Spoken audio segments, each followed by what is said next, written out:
चलिए बच्चों, आज हम लोग 9वीं क्लास में जंतुओं का वर्गीकरण कैसे किया गया उसके बारे में आज पढ़ेंगे। जैसे कि यहाँ पर दिया गया, देखिए बच्चों, जंतु जगत का एक वर्गीकरण रीढ़ की हड्डी वाले जंतुओं के संदर्भ में। जैसे कि जंतुओं को हड्डी के आधार पर भी वर्गीकरण किया गया, जैसे कि रीढ़ की हड्डी उपस्थित और रीढ़ की हड्डी अनुपस्थित। जैसे कि इधर दिया गया है, देखिए ये जो जीव का नाम दिया गया है, जैसे केचुआ, जोंक, मच्छर, घोंघा, चींटी, फीता कृमि, इनमें रीढ़ की हड्डी नहीं पाया जाता है, इसलिए ये जितने भी जो जीव हैं आसानी से मुड़ सकते हैं। बाकी जीव को तो आप लोग नहीं देखे होंगे, लेकिन केचुआ को तो जरूर देखे होंगे, वो आसानी से वो मुड़ सकता है, समझिए, क्योंकि इनमें रीढ़ की हड्डी नहीं पाया जाता है, समझिए। उसी तरह से इधर देखिए रीढ़ की हड्डी उपस्थित, जैसे कि रीढ़ की हड्डी उपस्थित को भी त्वचा पर बाल उपस्थित और त्वचा पर बाल अनुपस्थित के आधार पर भी इनको वर्गीकरण किया गया है। इधर देखिए जिनमें त्वचा पर बाल पाया जाता है, जैसे कि स्तनधारी के अंतर्गत, स्तनधारी को हम लोग क्या कहते हैं, मेमेलिया कहते हैं। स्तनधारी के अंतर्गत जैसे कि मनुष्य भी आता है, शेर, बिल्ली, गाय, चमगादड़, ये सभी जीव आते हैं, समझिए। जैसे कि मनुष्य हो गया, गाय हो गया, ये सभी जो जीव हैं, समझिए, ये अपने नवजात शिशु को क्या करते हैं, दूध पिलाते हैं, क्योंकि इनमें स्तन ग्रंथियां पाई जाती है, समझिए। स्तन ग्रंथियां पाए जाने के कारण ही माताएं क्या करते हैं, अपने बच्चे को क्या करते हैं, दूध पिलाते हैं, समझिए। उसी तरह से इधर देखिए त्वचा पर बाल नहीं, जिनमें त्वचा पर बाल नहीं पाया जाएगा उसके अंतर्गत कौन कौन से जीव आ जाएंगे, जैसे कि मत्स्य वर्ग के आ जाएंगे, उभयचर के आ जाएंगे, सरीसृप के आ जाएंगे और पक्षी वर्ग के आ जाएंगे, समझिए। और इनको भी शरीर पर पंख के आधार पर भी इनको वर्गीकरण किया गया है। देखिए इधर शरीर में पंख उपस्थित, इधर दिया गया शरीर में पंख अनुपस्थित। तो यहाँ पर देखिए शरीर में पंख, जैसे कि ना पक्षी वर्ग के अंतर्गत जितने भी जो जीव आते हैं, समझिए, पक्षी को हम लोग अंग्रेजी में क्या कहते हैं, एविज कहते हैं। और ये क्या करते हैं, ये इनमें पंख पाया जाता है। पंख पाए जाने के कारण क्या होते हैं, उड़ते हैं, समझिए। और ज़मीन पर ये तेज़ी से क्या करते हैं, दौड़ते हैं, समझिए। और उसी तरह से पक्षी वर्ग के अंतर्गत जितने भी पक्षी हों क्या करते हैं, अंडे देते हैं। और इसके अंतर्गत कौन कौन से जीव आ जाएंगे, जैसे मैना, तोता, कौवा, मुर्गा, मोर, कबूतर, ये सभी हो जाएगा, समझिए। उसके बाद इधर देखिए शरीर पंख नहीं, शरीर पर जिनमें पंख नहीं पाया जाता है, जैसे कि मत्स्य, उभयचर, सरीसृप, इसको बढ़िया डिटेल से बताऊंगा, नीचे में देखेंगे ध्यान से। तो इनको भी त्वचा नमयुक्त, यानी कि त्वचा के आधार पर भी इनको अलग किया गया है, समझिए। जैसे कि त्वचा नमयुक्त, जिनका शरीर क्या रहेगा, नमयुक्त त्वचा रहेगा। इधर दिया गया है नमयुक्त त्वचा का अभाव, जैसे कि त्वचा जो रहेगा नमयुक्त नहीं रहेगा, समझिए। जैसे कि इसके अंतर्गत क्या आ जाएगा, सरीसृप आ जाएगा, समझिए। तो यहाँ पर दिया गया, देखिए सरीसृप को हम लोग रेप्टिलिया कहते हैं, जैसे छिपकली, सांप, केचुआ, मगरमच्छ, कोबरा। मगरमच्छ को तो आप लोग देखे होंगे, उनका जो शरीर जो रहता है वो एकदम कठोर रहता है, समझिए, इसीलिए इसको हम लोग क्या कहते हैं, नमयुक्त त्वचा का अभाव बोलते हैं, समझिए।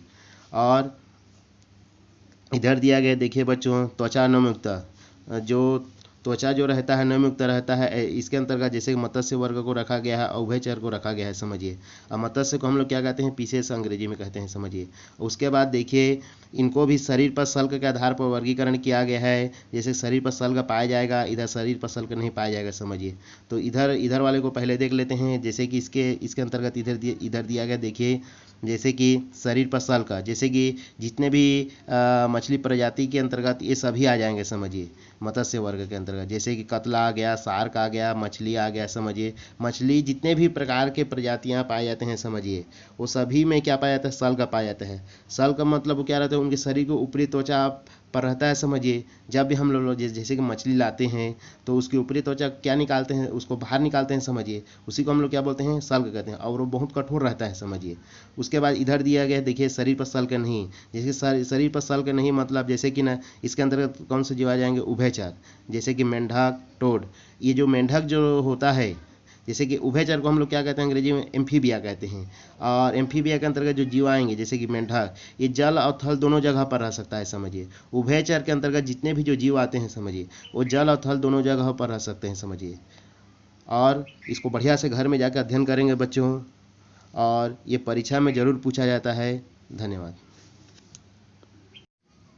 चलिए बच्चों, आज 9वीं क्लास में विज्ञान का जो पहला जो अध्याय है उसका लास्ट टॉपिक के बारे में पढ़ते हैं। तो यहाँ पर देखिए बच्चों, दिया गया नामकरण की आवश्यकता एवं प्रक्रिया। सबसे पहले यहाँ पर दिया गया, देखिए बच्चों, किसी भी जीव का वर्गीकरण में स्थान निर्धारित करके उसे एक निश्चित नाम देना ही क्या कहलाता है, नामकरण कहलाता है, समझिए। जैसे कि बच्चों आप लोगों को मैं उदाहरण दे रहा हूँ, जैसे कि आपके घर में कोई नन्हा मेहमान जब जन्म लेता है तो सबसे पहले हम लोग उसका क्या करते हैं, नामकरण करते हैं।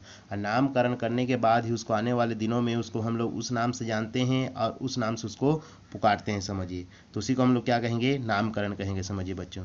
उसके बाद यहाँ पर देखिए नीचे में दिया गया है, किसी भी वस्तु या जीव को विभिन्न क्षेत्रों में स्थानीय भाषा में बोली के अनुसार पुकारा जाता है। जैसे कि आलू को तमिल में अरु, और लौकी लौक, हंगू, और मराठी में क्या कहते हैं, बटाटा कहते हैं, हिंदी में आलू कहते हैं, तथा अंग्रेजी में उसको क्या कहते हैं, पोटैटो कहते हैं। वस्तु क्या है, आलू है, लेकिन अलग अलग क्षेत्रों में उसको क्या करते हैं, अलग अलग नाम से जानते हैं समझिए।